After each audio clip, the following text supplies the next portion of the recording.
Well, had a little kind of nice moment here. Uh,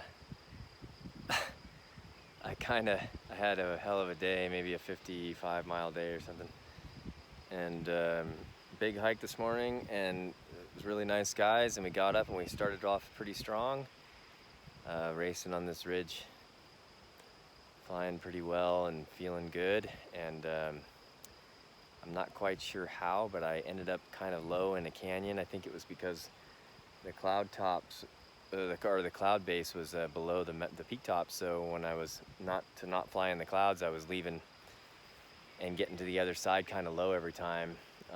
It's a place you would really need to be high. Uh, but either way, I got flushed and ended up landing, and just got all caught up in this competition, and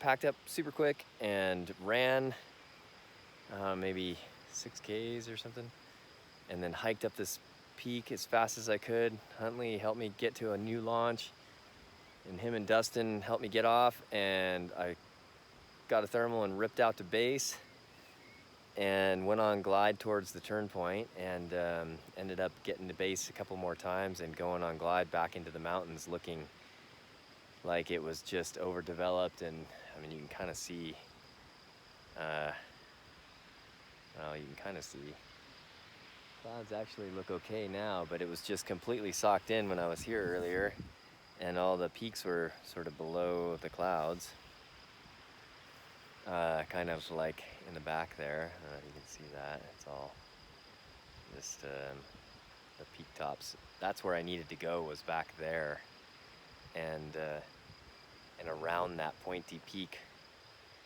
The turn point's actually about 10 Ks, well, maybe a little less further and a little deeper in the range. Well, I ended up getting low in here because there was no energy, and scratched around all in this basin for like a half hour and landed way up there, up on that green slope behind my head, and gathered myself and waited for a cycle and relaunched, and couldn't find anything, scratched around in the shade forever, and came down here and had a look down into the canyon behind me. You can't really see it, but it's tight and it's all full of trees. So instead of risking flying out low in a canyon with nothing but trees, I landed here, and this is an amazing spot. I mean, my race is kind of over, really. I'm so stuck in this hole that I'm not quite sure it's gonna be a huge day just to walk out of here, more or less try and climb the peaks to the turn point. I might, if the forecast looks okay, I might hike up that ridge line behind my head tomorrow and relaunch, or that one and relaunch, and then I should be either able to get to the turn point or fly out of here at least. But I got to get to the turn point. But what's crazy is that I kind of had a come to terms a moment and realize that all my talk about adventure and not worrying about the race and all this, I got really caught up in this competition and just completely got wrapped in it.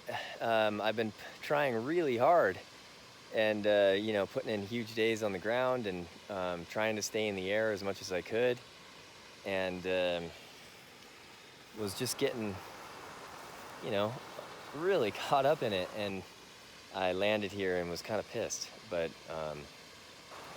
to be totally honest, after kind of coming to terms with it, just because I don't have enough time to walk up to those ridge lines. I have like 2 hours left of fly time, so I don't think I'm gonna be able to make it to that ridge and launch before the mandatory time is up for me to fly. So I'm pretty much done for the evening. But look at this place I landed at. This is insane.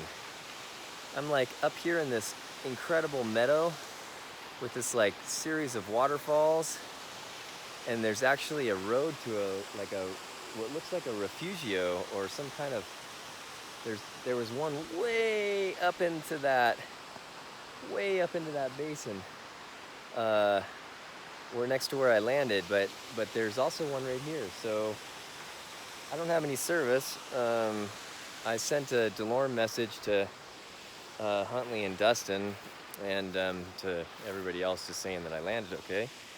But I think even if I got to stay out here tonight on my own, wrap up in the paraglider, I'm perfectly happy. This is amazing.